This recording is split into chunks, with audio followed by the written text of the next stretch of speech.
Jordan, could you talk about your health at the World Championships last year? You got injured in the first match. The year before, you were injured before the tournament even began.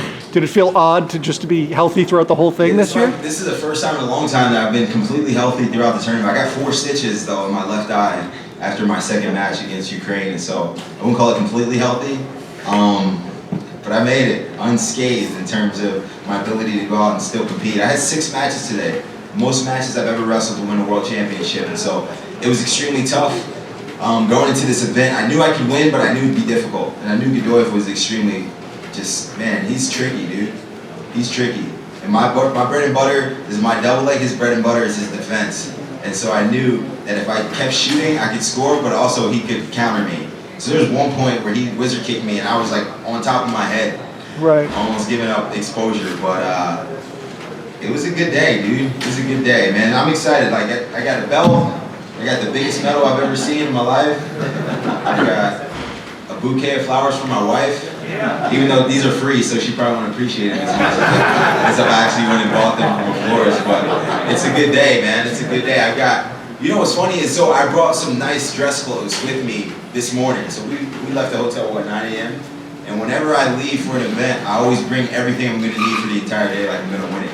And so when I went to the Olympic Games, I brought my podium outfit at 7 a.m., even though I didn't even know if I was going to be a medalist at that point in time. And so I brought my nice outfit here. I brought my gold shoes with me, and they sat by my locker all day. And so I try to speak things into existence. And I've been extremely grateful with the coaching staff I had around me. My wife has been extremely supportive, my family as well, and that's what it's really all about for me, just surrounding myself with good people. I've just had to put in a lot of hard work to get to this level, but that's it. It's just hard work. And so I try to keep it in perspective. I'm extremely grateful and thankful for this opportunity, man. A lot of times you forget about what really goes into this. And so I actually read a book that Manny requested and recommended to us. It was called How Champions Think by a golfing guru named Dr. Bob Rotella. And so inside of the book, it said that you should smile before you do anything difficult or strenuous, because it really changes your attitude and your approach when going to the event. So if you know me, when I'm wrestling, I ain't smiling. And so I smiled a lot today, and I was a very happy man. And so that perspective has really helped me to enjoy and engage in the process. Understand that you don't always get these opportunities. This could be the very last time I'm here having this press conference, but I'm here. And as of September 12, 2015, I'm a 4-time world champion. Jordan, you're very humble. Is it fair to say you're chasing legacy? Yeah. Is that on your mind? For sure. I want to catch John Smith. That's always been the goal. I'm at 4 now, dude. I'm getting close. I know. I'm getting close. I'm on him. John, if you're watching this, I'm on you, bro. He's got 6. He's got 6. How much does that play into your game plan? And what It's huge. But for me, I'm just enjoying the process. Like if I ended and didn't pass him, I'd still be extremely successful. And so it's just all about perspective, having the peace of mind knowing you did your best. And so realistically, I try to set my goals extremely high. Who's the best wrestler that ever did it? All right, John Smith in America. So I want to pass this guy. If you don't pass this guy, you fall short. I'm still a 4-time world champion. And so I try to have profound goals.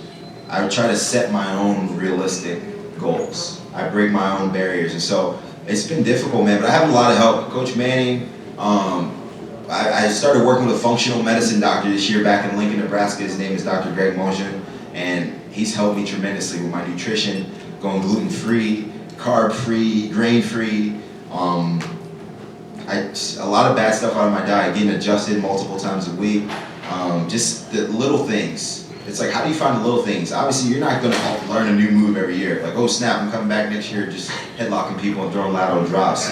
I'm just trying to change the little things that are going to help me get to that next level. And so I've had help from Manning, Dr. Greg, our lifting, strength and conditioning coach back in Nebraska, Boyd Epley and Brian Comita have been extremely helpful. And it's just a huge amount of help that's going into this. I remember, actually Zeke Jones told me this story. It was by Dave Schultz. And so after he won an Olympic gold medal in 1984, he said that if I broke down my gold medal and gave a piece to every single person who's helped me reach this level of success, my medal would be virtually dust.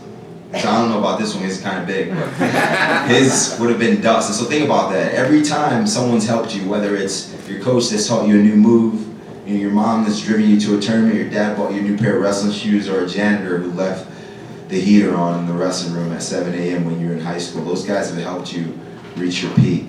And so this isn't just a one-year thing. This isn't just 2014 to 2015. This is a lifetime.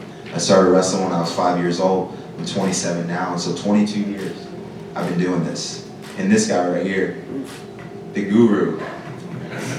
Man, it's been great having Bruce around, dude. You know what's interesting? Like when we first heard that we were getting a new coach, Zeke was stepping down and going to be the head coach at Arizona State, I was remiss. I was like, man, what the heck, dude? I don't know anyone else in the system. I haven't been familiar with anyone, but he stepped in and he's really helped me embrace the technique and the technical side of the sport, but I also enjoy it. Every time I ask this guy, how's he doing? He's like, capital.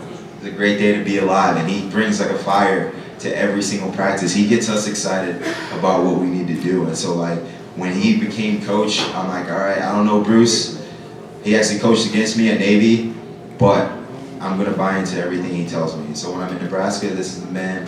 When I'm in Colorado Springs and anywhere else, this guy's a man, and I'm here, so it's good stuff.